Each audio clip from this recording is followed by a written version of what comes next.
जिस सास को बेटी की शादी की तैयारी करनी थी वो खुद ही दूल्हे को लेकर फरार हो गई। बेटी ने सोचा था कि मैं दुल्हन बनूंगी, लेकिन माँ ही दुल्हन बन गई। अब समाज क्या करे, हंसे या फिर रोए। रिश्तों का ये हाल देखकर तो रिश्तों की परिभाषा ही बदलती दिख रही है। अब उसकी माँ नहीं रही बल्कि रकीब बन गई है, और दामाद अब बेटी का नहीं बल्कि सास का हो गया है। ये कोई फिल्मी नहीं बल्कि ये हकीकत है हमारे समाज की।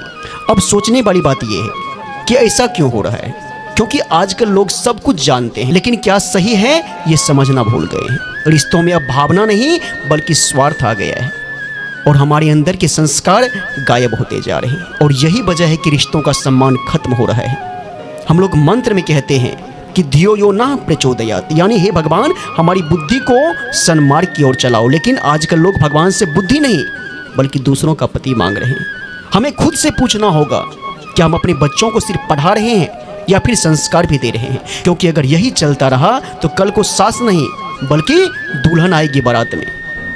तो आइए हम फिर से अध्यात्म की तरफ लौटते हैं और प्रार्थना करते हैं ईश्वर से, हे भगवान हमें ऐसी सोच दो कि हम अपने रिश्तों को तोड़े नहीं बल्कि संभालें।